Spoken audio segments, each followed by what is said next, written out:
Vernomatic Productions. Hey, what do you say? This is Bobby Blitz from Overkill. That's right. You're listening to Metal Mayhem ROC with John, the Vernomatic Verno, and Metal Waltz. You're in the right place. Are you ready? Live from the Metal Mayhem Studios in Rochester, New York.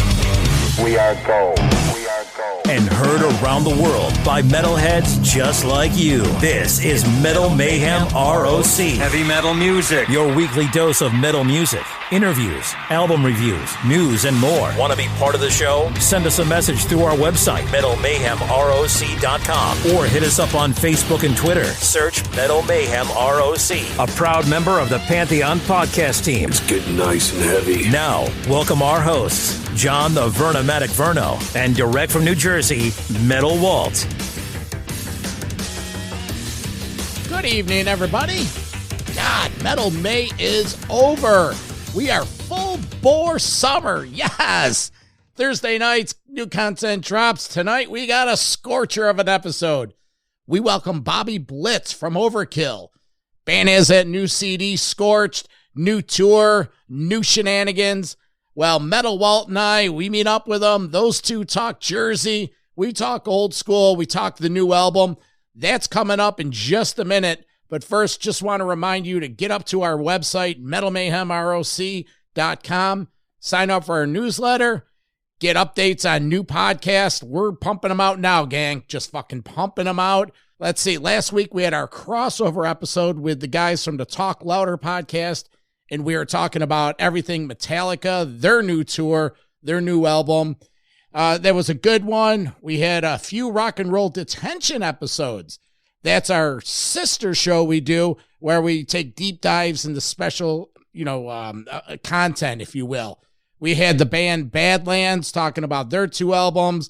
Ian O'Rourke and I did a deep dive into Van Halen Fair Warning. We also send you notifications for our Monday night live radio show. Now, this is something completely different. I host it on Metal Devastation Radio. It's live, 3 hours. We're playing tunes. There's a chat room. You get in there. You talk to other metalheads around the country, around the world, actually. Request music, and it's a real cool show. So, again, sign up for the newsletter. And we're running a promotion this week. It's real easy, and this is fun, and it helps the cause. Wherever you listen to the show, Apple, iTunes, Spotify, Stitcher, wherever you listen to it, do us a favor and leave a review, okay? That kind of stuff does help in the podcasting world. Leave a review. I'll collect them all, and I'll pick one. I'll read them all on the air, but I'll pick one, and if I pick your name and your review, I'll send you a Metal Mayhem ROC Summer Tour shirt. We have some new swag. So send you a shirt, some stickers, some, Metal Mayhem stuff. So, again, just go up to the website, sign up for the newsletter, and leave us a review at whatever platform you're listening to the show. So let's get into this. Metal Walt, tonight's episode, we just got scorched by Bobby Blitz. Your take on this episode, what do these people have in store in this interview? Man, this is Jersey humor and Jersey salt of the earth guy, 101, man. He's cracking the pavement. He's who he is, man. The persona you see him on stage, I've seen him 20 times. He's that guy. F-bombs all over the place, laughing his ass off, vaping during the interview, but really cool discussion. He really went deep on talking about the songwriting through the years and on the singing style and how he preserves his voice and really what it brought to the table on Scorched. And he gives all the credit to his band. Never about him, and so much more. We really go deep into the history of metal in Rochester and Jersey and New York. It's a good one for anybody in those listener areas. It's going to be a gem for you guys. Enjoy it. Yeah, the only thing I suggest, go get yourself maybe 2 beers because it's a long one, and just enjoy this because we got the call at the last minute. The publicist said, can you do it? And we had about 5 hours. We put it together, and we really enjoyed this one. So, Metal Walt, we will talk with you soon. For everyone else, I'm the Vernomatic, and this is Metal Mayhem ROC. Overkill, overkill, overkill.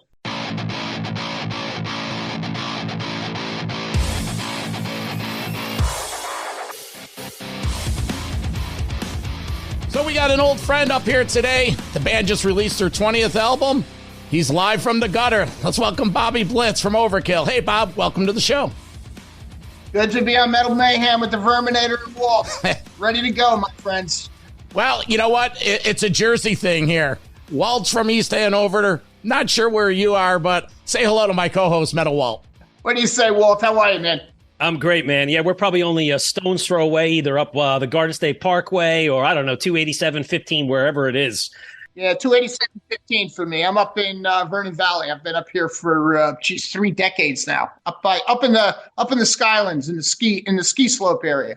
Yeah, so I had a question. Is it true, Bobby, that you own a chocolate shop?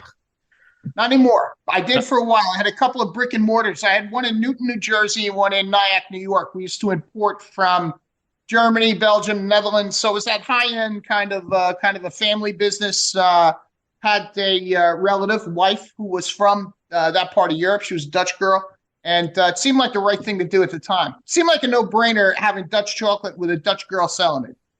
Seem ideal. I'm sure you had like the Overkill logo chocolate with a little green on top and that kind of thing, the heavy metal fingers, right? You laughed, but we did. See, I've never been there. I didn't even know it. It's true. I had a black box and it said Blitz's Picks on it, and you got a picture, and I think it came with like 12 chocolates. But they were all like darker chocolates, if you know what I mean. Well, you travel the globe so much, you get to taste all the best chocolates in the world, going to Belgium and the Netherlands. So you got it right. It was a great business. It was just something that was, but it all spawned out of Overkill. I think that's one of the things that this band has always been about. It's like doing things, so it wasn't about just, okay, we're just going to rock and roll. It started a couple of businesses. I'd sold some cars for a while, some, not just, used Hondas or something, but old, classics, things like that. And did some chocolates. Dee Dee has another business. Dave Linsk has another business. So I think it's about staying busy. And I think that's probably, as Metal Walt would know, it's probably part of the Jersey attitude. No offense to anyone else, right. Especially John. That's how it is. I mean, I have a day job and my night job is the podcast, and I do it for free. Yeah. So it's still a second job, And so does John. Hey, you get free swag, and we get to talk to people like Bobby, and we go to shows. Before we take a deep dive, we do want to wish you happy birthday. Beginning of the month, 64. We got a lot of questions. We're going to dissect the new one. Both Walt and I have tons of notes. My favorite album since Ironbound, so we'll get to that. First little question I do have for you. Do you find being a little older, when you write this new music, you subconsciously have to pump the brakes on singing a certain style or doing something? You're like, hey, I'm not 25 anymore. I can't, I got to sing this live. I may have to do 40 takes of this. Does the age ever come in? No. I'm lucky to say it hasn't at this point. We still, usually when a guy hits 55, they start, down tuning everything into a D so they can do it live. We're still doing our stuff. The only reason we ever down tune is for effect. And the song stays that way. One song on this record is tuned down to A, but that's more for effect. That's the song Fever. But everything else is in E and 440. So I've never had a problem with it. You can hear in my speaking voice, it's where my voice really kind of sits, is on that higher register anyway. So it's not something we think about. I can just kind of go for it. I do think on this record, one of the things that happened subconsciously is there may be a little bit more of a relaxed approach to it, but it doesn't lack for authority. The relaxed approach was just about not screaming it, but singing it more. There's more melody, and it sits, my voice sat more in the roof of my mouth than back in the back of my throat. So it kind of gave maybe a different texture this long into the career, or 20 records deep. There's actually a different texture on that record, and that's from moving my voice around inside my mouth. That's awesome. And that's what you were going to say, Bobby, like 20 albums. And as far as my fact checks go, I don't think you guys have ever taken a hiatus, a break. It's been albums all the way through, right? 35 years and growing, correct? Well, it ran on the clock, in the early days, that was specifically our visibility. This was, that was pre Al Gore's internet. There was no instantaneous information in 1985. you had to wait for periodicals to read about your favorite bands, or get in the phone or trade tapes, or whatever it may be, see shows. So you would do a record almost once a year. You did 85, you released one in early 87, then in 88 one came out, and then in 89 one. So that was your visibility, and we kept that clock with us even post-internet. Or once the internet came out and you had instantaneous information, we were still doing the same type of a thing. So we never went more than, let's say, 18 months or 2 years without doing a record, except for this recent one, which was kind of the brakes were put on that by the pandemic. Yeah.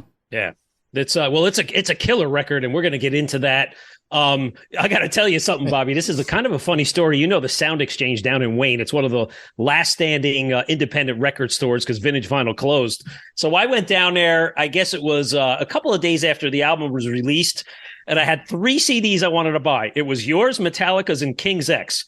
Take a guess which album was sold out. Overkill. Yes, because they only had one copy. It was like, this is amazing. He was like, yeah, man. He's like, a lot of people came in and got it on the first 3 days. He's like, I didn't order enough. I think I went through 10 or 15. He's like, you got to come back next week. So that should be a testament to you guys. But hey, man, the 20th album, Scorched.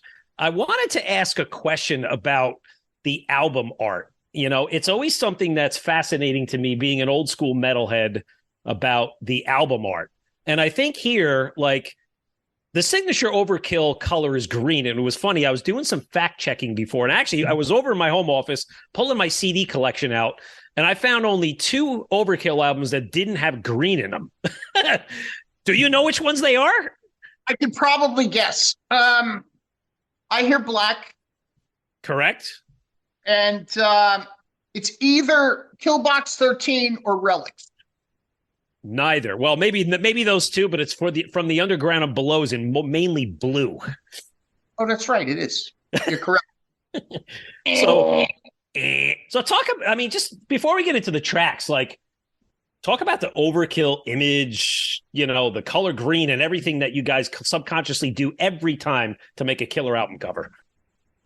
I think it was Bobby Gustafson had a background from high school in when you did T-shirts. It's not screen printing, is it? When you'd actually put the ink down and you'd bring like the big squeegee across into some type of a template.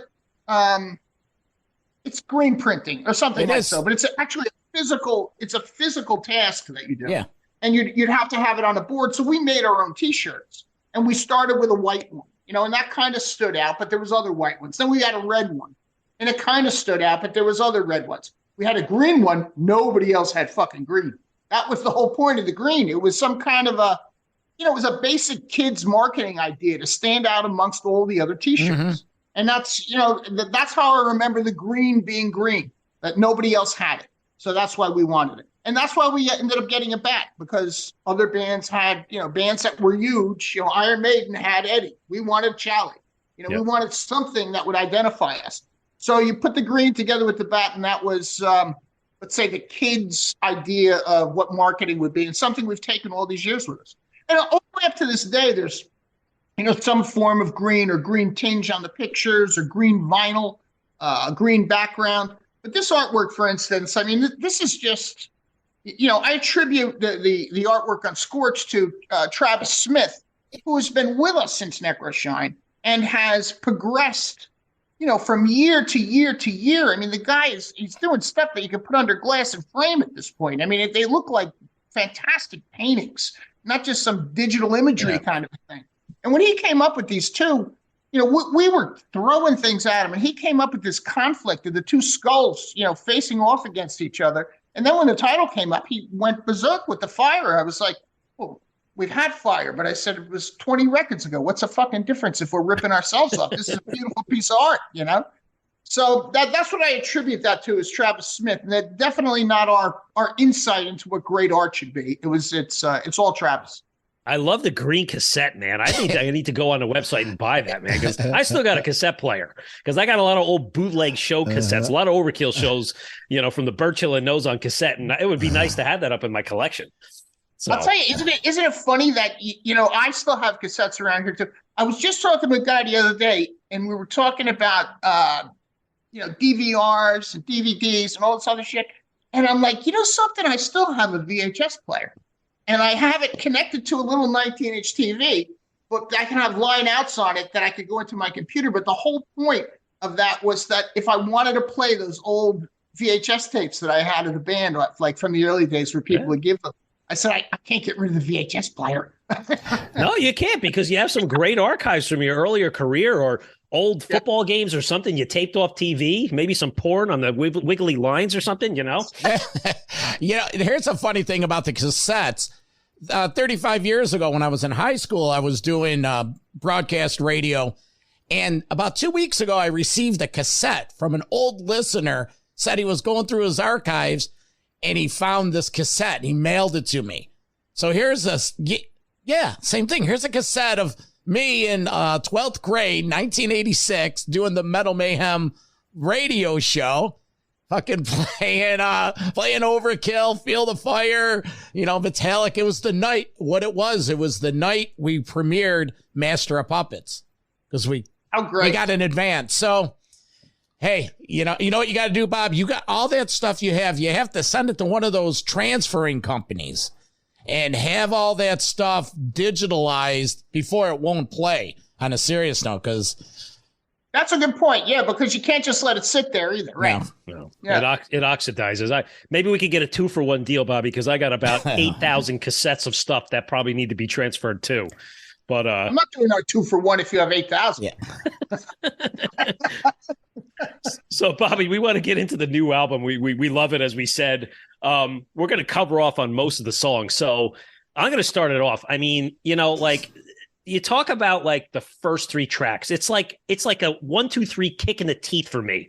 It's like, holy effing shit on this. I mean, Scorched, you look at the video, there's fire going on and you got bells going on in the middle. And I'm like, what are these guys doing? Are they trying to get like an opening slot on the Trans-Siberian 2023-24 winter tour? Blitz on the riser in the beginning, special guest, but no, it really is a killer track. What I found on some of the tracks is Dave, there's a little bit more intricate playing on some of these songs. He's like kind of like, showing a little more maturity on that. And I hear that in the song, you know what? And then you go into the second song, Going Home, right? It's that cool guitar little cymbal intro, and then it kicks into gear, and it's got this kind of neat melodic bridge. I can't even describe it, like a melodic bridge that goes into the chorus. Then it has sort of this European, hey, power metal sing-along kind of thing. And, totally two killer songs. So talk about those two off the bat. Well, I mean, there's a right way to open a record and there's a wrong way to open a record, and we've always been of the school that you have to kick the door in, you have to kick it in with something, to get people's attention, to say you're back, I mean, you don't knock on the door politely, and I think that's what Scorch is all about. I mean, it's in many cases, it's one of the best songs on the record, just based on the fact that it's the opener, I think. And Didi will always, when he's, doing mock titles for songs and doing riffs, he'll mock title the songs. I've had a song called Opener on my demos all the way back, probably since Horoscope, working with Didi. This is Opener. He doesn't know what it's going to be called when it's done, but he thinks of it in his head as Opener. And on this song in particular, he gave me 2 versions of it. And one of them had these background vocals. It almost sounded like, I don't know what I could liken it to. Maybe, thunder. Like an AC/DC kind of a thing in it. And I was like, what the fuck is this? And as soon as somebody puts that in the head of the guy who's writing the melodies for it, you're like, now I'm fucked, because all I can hear is these background vocals. So I went away from it for a long period of time, and it just finally came to me to marry the two together with those riffs. Now, when it comes to Dave Linsk, I think one of the reasons that you hear more Dave, I don't know if it's more intricacy. He's always been this cat. It's just that there's more room for him. With these melodies, it brings out his best attributes as a guitar player, because he's playing counter melodies to the melodies in a lot of cases. Now, obviously, the riff in Scorched is by itself, that opening kind of guitar salvo that's just coming in where he's doing that hammer feel thing to the center, and then the re-intro later on. Dave's always had that, but his talents lend themselves to this record a lot more so. Like even when you get to Going Home, which is still kind of a thrashy number, it's drenched in melody. The entire record is drenched in melody. There's no fear of melody on this record. You get to the heavier songs like Twist of the Wick, sure, there's blast beats and thrash vocal lines, but fuck, you get to the chorus, it's like you could sing along with this thing, you know? So I think that's the uniqueness about the record, is that it takes on multiple personalities and really gives a guy like Dave the opportunity to shine more so than to just be part of the mix. He's really out in front of the mix and really one of the MVPs. Him and Jason Bittner are the two MVPs on this record, in my opinion. Well, let's not forget about Derek either. Well, you know, my notes, Going Home. These are my notes on Going Home. Very accessible, almost overkill light, under the influence type, and features some riffs that I'll take you back to the glory 80s days. So when I say overkill light, I think it was what you were talking about when you answered my first question about the song lent itself to that type of singing. You don't have to go a million miles an hour. If you want to go a million, you know, you get tracks like, you know, Harder They Fall. You know, that fits right into the overkill pocket, 3.5 minute song. Bobby, what I want to ask you about is you're old school. You talked about it with the opening song, You're Kicking the Door Down. This album has sequencing. You put it in, it clocks into 50 plus minutes, but it seems like it's 40 minutes. It's every song stand on its own, and every one of these songs is starting to turn into like an old friend. Here's my question. Sequencing, what went into it? And is this the type of album where you're going to rehearse 4, 5, 6 songs for the tour and rotate them in? I mean, good question. Actually, good observation. I mean, it's a forgotten art, is sequencing. We come from the era of sequencing, where you go into, you know, master disc and get it mastered by somebody, and you would sequence the record right there. And a lot of thought went into that. Mm-hmm. I think it's a different world today, but we still think we're making records. When we were kids, we were making LPs, you know what I mean? LPs and cassettes. I mean, Walt has a cassette, you know what I'm saying? I mean, and you have the LP. John has the LPs, Walt has a cassette. But we still think that's what we wanted to do when we were kids, was make LPs, records. So sequencing is a huge part of it for us. The third song is hugely important. The second song is hugely important. The last song is hugely important. But the biggest thing is number one. If you don't have number one, who the fuck wants to hear number two? That's the way we think about it. Yep. Now, in a different world where we're rolling out singles, we're rolling out The Surgeon, we roll out Wicked Place. We wanted to show a little diversity. You know, The Surgeon was about, okay, it's the Overkill 101 template. To some degree, it was established in Hammerhead in 1985, but it's morphed into something different by 2023. It's become, you know, the modern version of that Hammerhead template. It's thrashing, you know, it's what you kind of expect from us. We wanted to show people, hey, this fucking pandemic may change your lives personally and fucking professionally, etc., but some shit don't fucking change. So that was why we picked that. And then the second one was Wicked Place, which had that swinging groove. So we wanted to have contrast between the two. Okay, so it was even sequencing when it came to how we were releasing the singles. So we think in those terms. Now, when it comes to rolling these out on the road, we're already 4 songs deep. And that is Forged, of course, The Surgeon, Wicked Place. But we're going to, in the next rehearsals, we add Twist of the Wick and possibly Harder They Fall. Because they're just screaming to be played. And you know that it adds the element of danger to playing. I mean, I know I'm preaching to the choir when we do an Overkill show. They're coming because they want to come and they love what preceded it and they love what the present holds. But still, that feeling of danger that we've never done the song before in a live situation is what makes it all worthwhile. I mean, that's where you get the fucking high from. Mm-hmm. I mean, that's a high chasing since that picture I took with Bobby Gustafson in Dee Dee Verdi's basement. I'm still chasing that fucking high, you know? So that's why those songs will be integrated into the set over the next year. Well, if it's any consolation, my notes for Harder They Fall, the first thing I says in caps, this has to be in the live set. Little over 3 minutes, just chugs away. Bittner is pounding. Great chant, harder they fall. Totally see the pit speeding up live. Plus, Dave Linsk's leads are killer. Great song. You know how you get Jason to play faster? You can't do that any faster.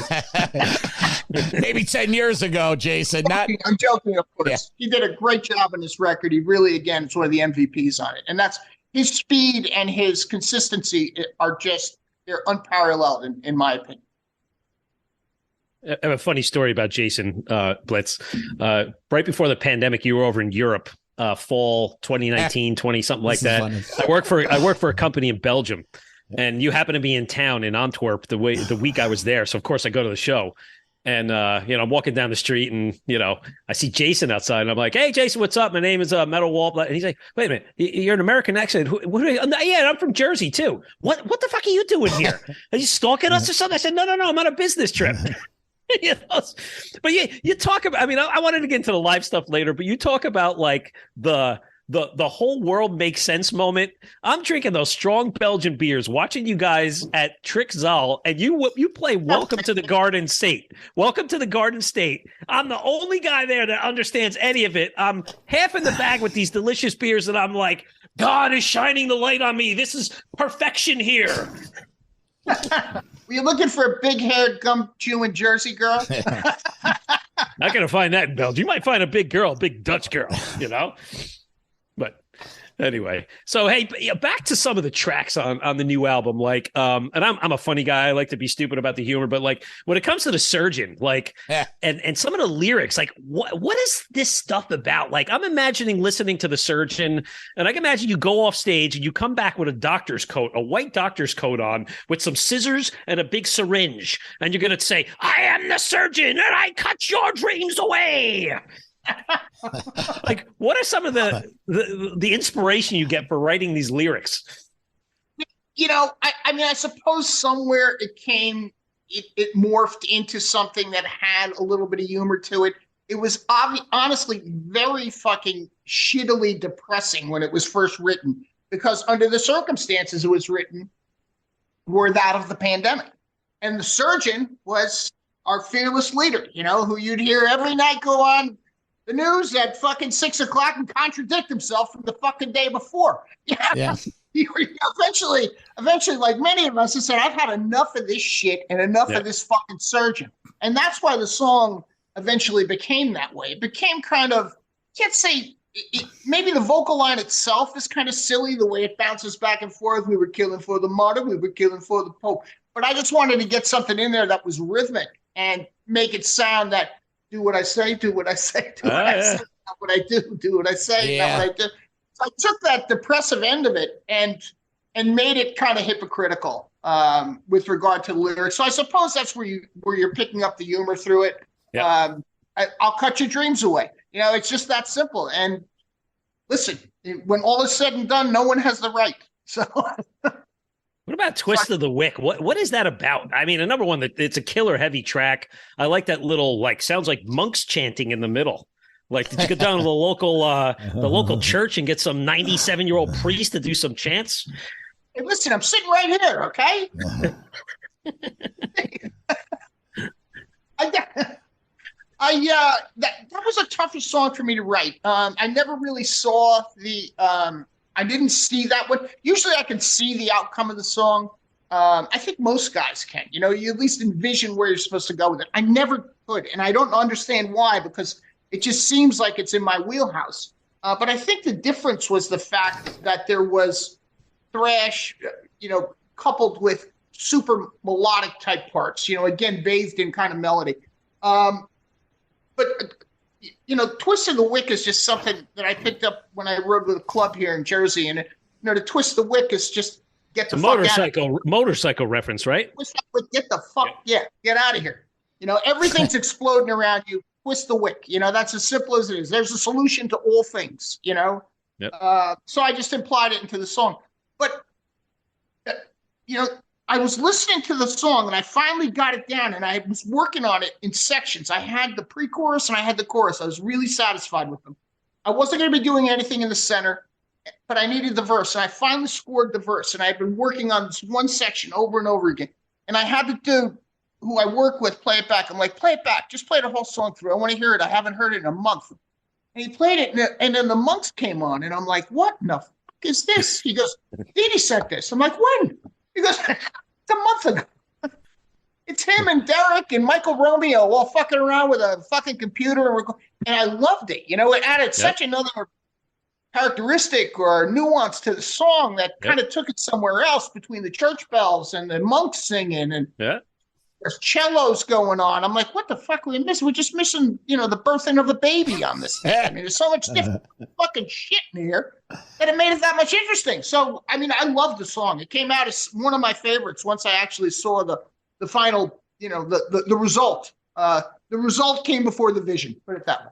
It must be Dee Dee's influence on playing big band music once a year down in Jersey. You know, so that must be he's tinkering in with horns and I don't know what else, cellos, right?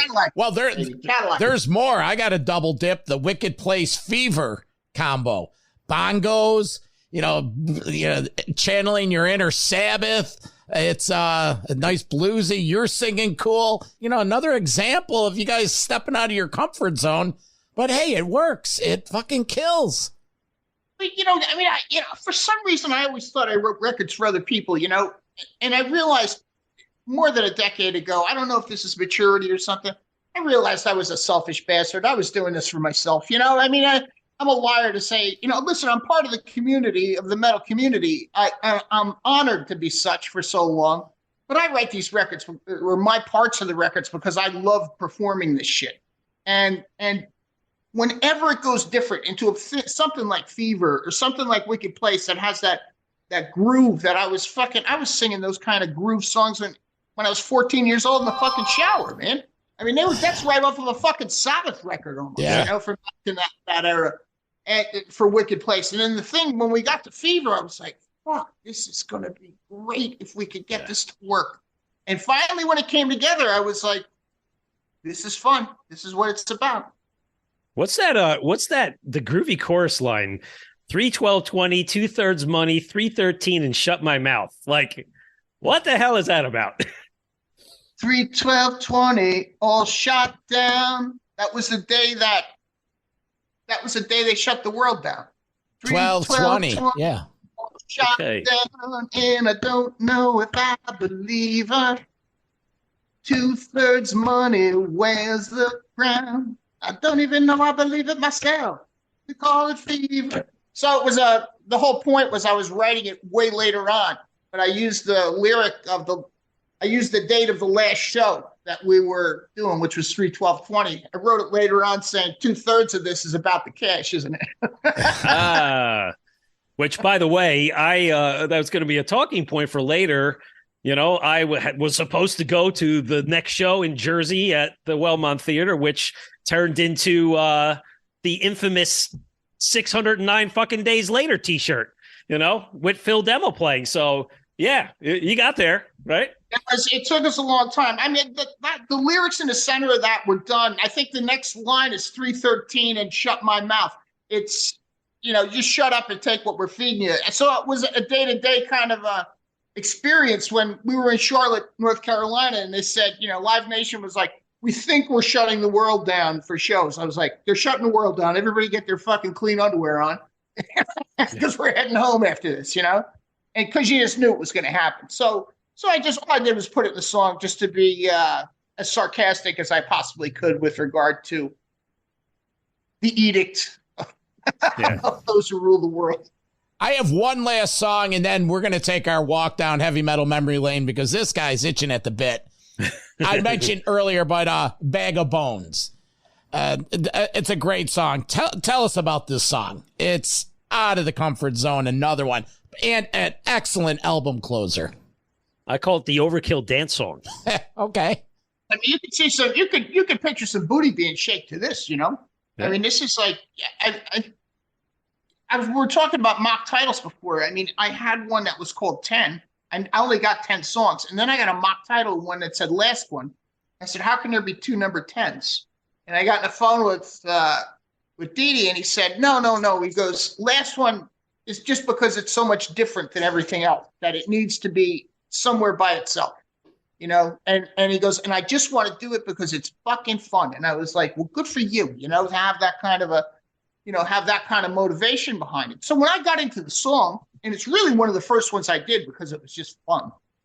They're just goofy lyrics. It's traveling. It's kind of like, it's kind of taken across the stratosphere and equating it to touring. Mm-hmm. There's no depth in it. It's just supposed to be, does anything strike you in it? Shake that bag of bones, you'll never be alone. It's kind of like with regard to those who love the same shit that we love collectively. So I think one of my favorite songs on the record too, just because of its, like you said, its difference. No, it's a killer one. So Bobby, I on the touring front, I know you've been through Europe already. I think you're going out to the UK. I was looking at the list. You got a show this weekend in the UK. So what's the plans for the US? I assume coming in the fall. Well, the UK got canceled. That guy had some trouble. That was Manor Fest outside of London. That had gotten canceled. This is the second year in a row he's had this issue. But whatever. I mean, I'm sure it was a ticket issue, selling tickets. Everybody's talking about logistics. There's, logistic this, logistic that. People just don't want to part with their cash. I fucking get it. They went for a couple of years and not working. They don't want to part for the cash, and they don't want to pay high prices for tickets. So it's totally understandable. The U.S. will start on the 13th of July. It's going to start out west. We're assuming at this point San Francisco or somewhere in the Bay Area to start. Might be the American Music Hall, might be the Fillmore. I'm not really sure where. It's going to run about 3+ weeks. It's going to come all the way down the West Coast and across the Southwest into the Southeast, into Florida, and then up. So if you can picture like the big horseshoe kind of a. So going to be all around the perimeter of the states from San Francisco all the way back to the New Jersey area. Who are you taking out on the road? It'll be Exhorter from New Orleans and Heathen from San Francisco. I'm sure they're very happy to be starting in San Francisco, being that they just get dropped off by wives and girlfriends. Yeah. That's awesome. Well, we can't wait to see it come through, of course, every time. It'll be great. Yeah, I'm really looking forward to it. It's just good. I mean, even like you were saying, the Wellmont show, I mean, that was just good to get out there and just to be involved in it again. That was, I remember doing an interview with a cat I know from Zurich, and he wanted to do an interview during the pandemic. And I'm like, what the fuck does this guy want to talk about during the pandemic? What am I doing with my spare time? I'm learning how to cook. I'm trying to make some money doing some other shit. I adopted a dog. I mean, what do you want to talk about? But he wanted to talk about, what's the worst time for the band? And I said, well, it's right fucking now. I said, this is the longest time I haven't been on a stage in my, since all the way back in 1983. And I think that's what he was getting at. And I didn't understand it until it came out of my mouth. I said, this fucking blows. We got to change this. Yeah. So that Wellmont show was the change, or the change back to normality for me. It was definitely something special. I mean, there's always something special about an Overkill show. It's like I was saying. I've seen 20 shows, Bobby, and that comes from the heart. It's been a long time, and I want to cover off on some of these shows, but like, there's something about the Overkill show. The lights go, not even the lights go down, the lights dim, and then the smoke starts slowly building up, and you don't know it's coming yet. And then you get the intro music, and then you're rubbing your eyes, you can't see your coffin, and then it just goes right in, and it darkens down, and the green comes on. But totally. So I want to bring up my presentation here and show you something. Give me a second here. So I pulled out today the ticket stubs that I had, and these are the ones. Wow. So I think I started my career up top at the Fastlane show. First time I saw Overkill in 1992. I was 22 then. And then the ritual for me, and you can appreciate this being a Jersey, New York guy. You guys came through with every year you played a show in October and you play a show in April.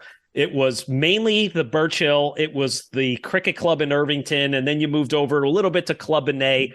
But it was the ritual for me was sometimes just as much fun as the show. When the Birch Hill shows, it was like you drove down from North Jersey, you stopped at Bourbon Street, the go-go bar, you got a little tanked up, then you drove down the road, you pulled into the dirt road of the Birch Hill, almost flipped a car over once. I remember seeing you guys. I was hit the sign, and then you go to the show. The headliner doesn't go on until 12:30. You go down Route 9, you turn back around, and either you go to White Castle or the Peter Pank Diner, and then you get home at 4 a.m.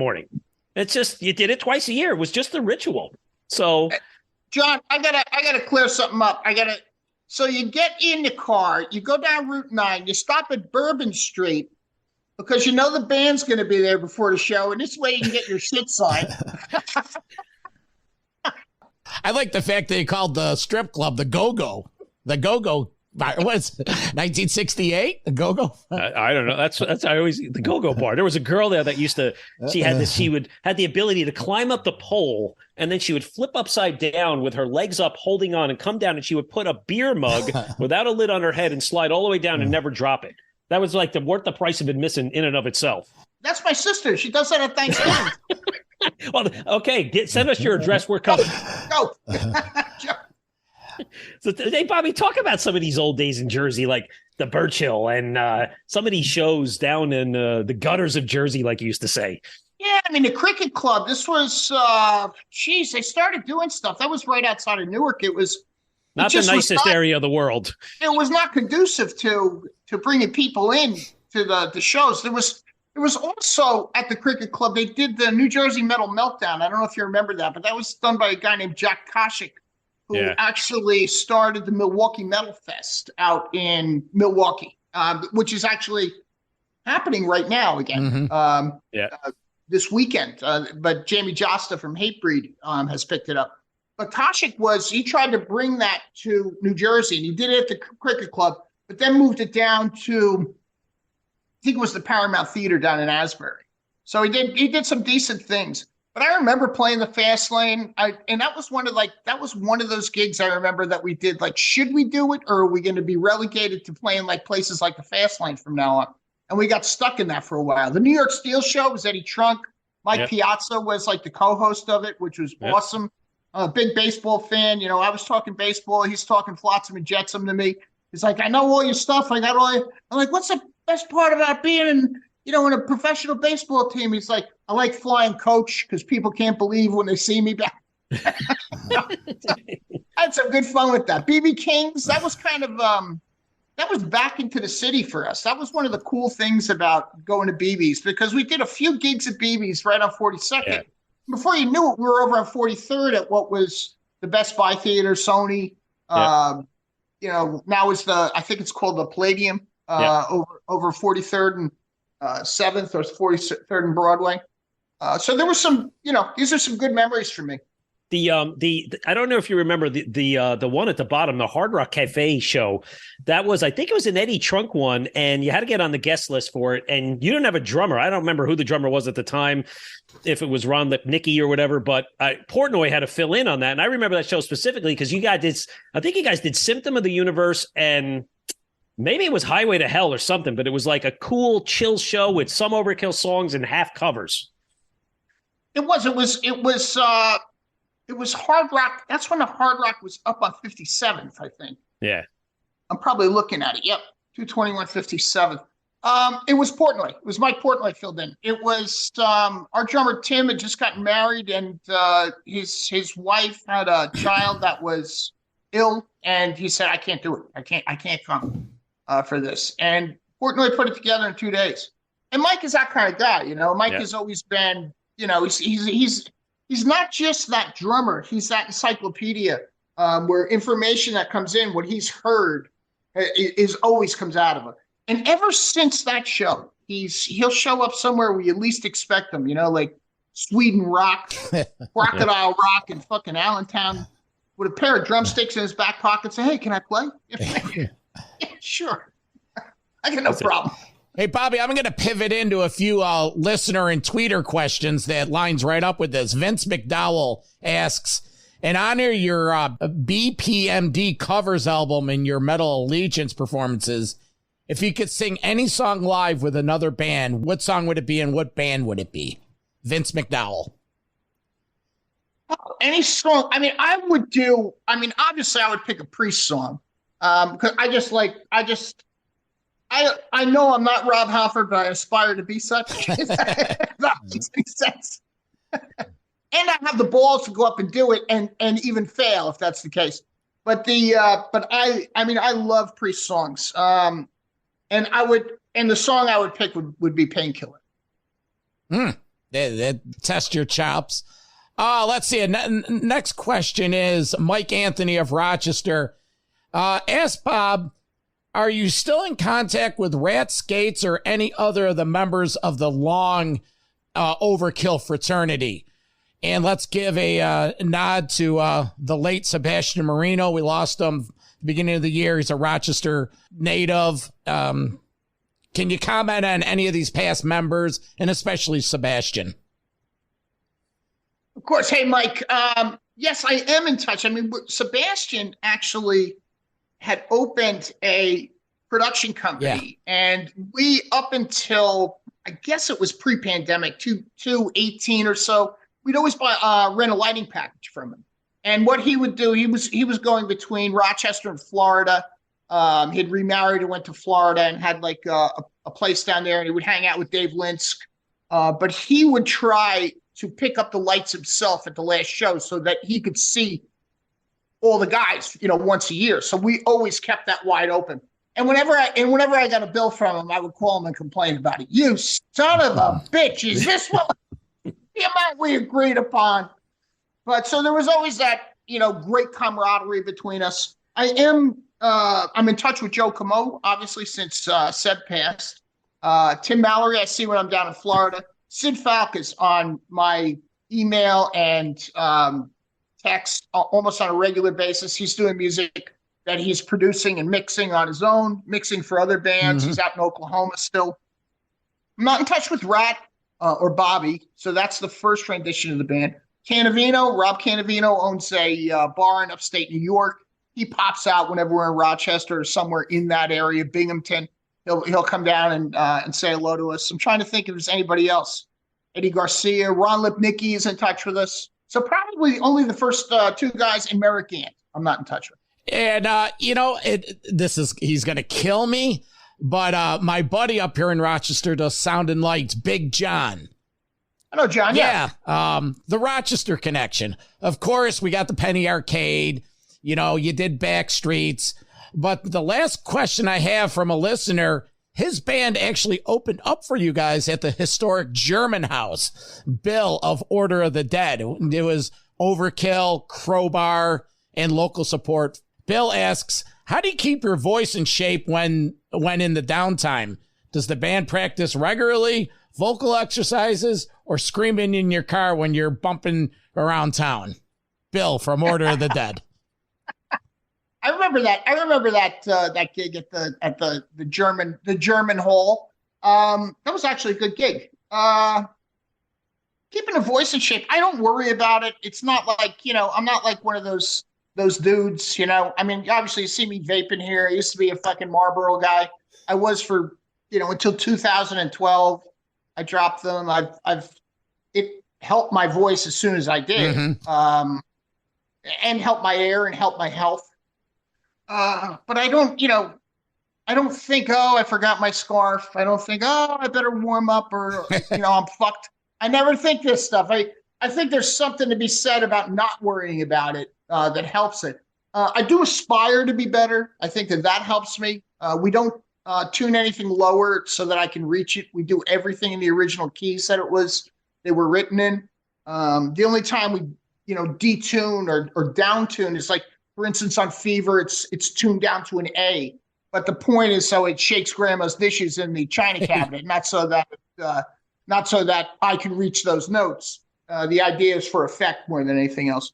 So I think it's not worrying about it and, just not over abusing it. But I mean, I'm a beer drinker. I like having some fun. I like yelling at fucking live sports. I mean, the whole thing. It's not like, oh my God, I'm a singer. I'm delicate. It's none of that.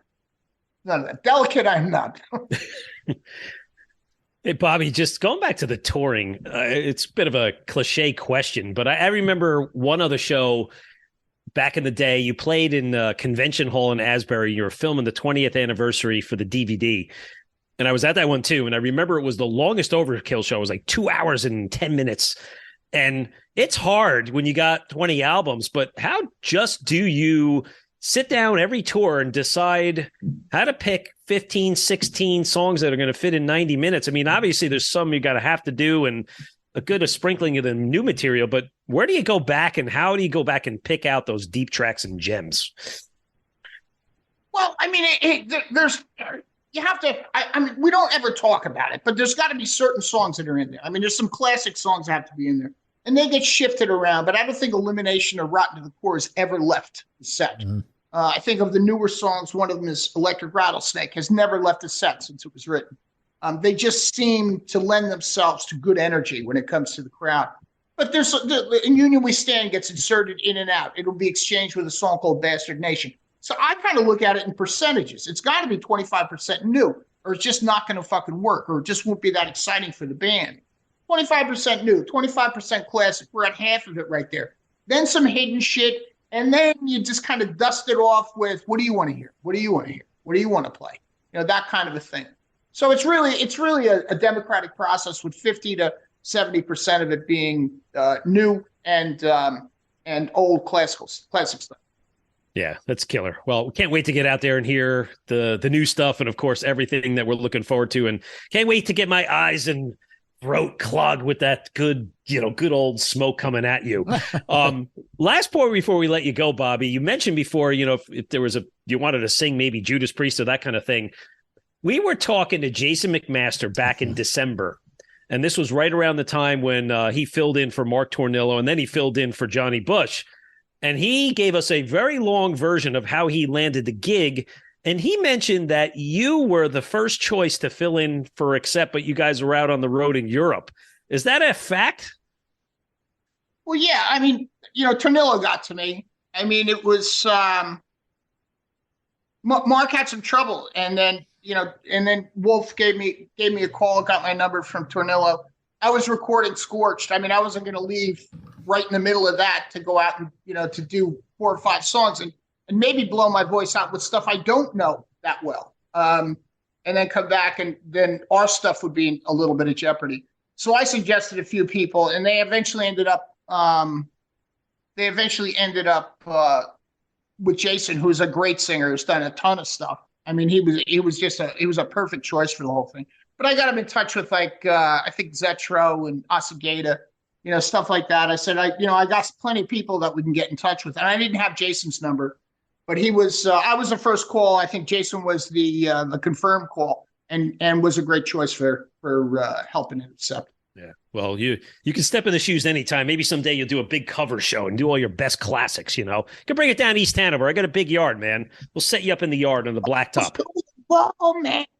We'll do a backyard barbecue with Overkill at the Franco House, sponsored by Metal Mayhem ROC. And John can come down with his food service and cater it. Good fun. Well, Bobby, it was been a pleasure, man. This was awesome for me, and felt like I finally closed the deal on years and years of following you. More to come. And hey, when you guys are back around in the fall, hopefully I'll say hi. We'll have a beer together. Hey, man, fantastic interview. Both of you. Thank you. I have a question. When is the Jersey show? The next one? Yeah, you said you were making your way back, Florida, and then up north. We have this thing going on. We're trying to get this other show. So it's going to depend on that. I know I'm sounding very cryptic here, but I'm just not at liberty to talk about this. It's, these people do everything like this. Yeah. All right. Well, so yeah, I mean, it's just, I'm going to wait for their answer to see. It'll be a great show for us if we can get it. It's right around the beginning of August, so that'll depend on where we go, whether it's going to be a Jersey show, whether it be a Long Island show, something like that. It'll need to be a little bit removed from Jersey. Well, now that I feel I've been consulting for the Overkill direction, we do have the Metallica show in Jersey, and they have that open date on that Saturday. Really? They're playing. They're playing Friday and Sunday up at the Meadowlands. So let's get Overkill, because I'm coming down spending the week with the Francos. We're going to shows left and right, and yeah, keep your eyes open. That's all I can tell you. All right, that sounds great, man. That sounds great. If not, Bobby, sooner than later, maybe I'll hit you up and we'll meet on Cracker Barrel on Route 80 for a nice cup of coffee. What do you think? We could get the catfish with the 2 sides for $10.99. Fucking butter on that fucking catfish. It's a year's worth of butter on each one. We don't have Cracker Barrel. Enough of them. I love it. Jersey guys are nuts. Thanks, Bob. Be safe. All right, boys. Take care. Great Cheers, time. man. Thank you. All right. Thanks, guy. See ya. Metal, the Verminator, Bobby Blitz, signing off. I approve this fucking message. Overkill, overkill, overkill. Metal for life. Thank you for listening to Metal Mayhem ROC. Check out our website at metalmayhemroc.com for information on podcasts, archives, links to all our live radio shows, and all sorts of info. Please like, follow, and share with everyone, even your non-metal friends. And always remember to keep it heavy.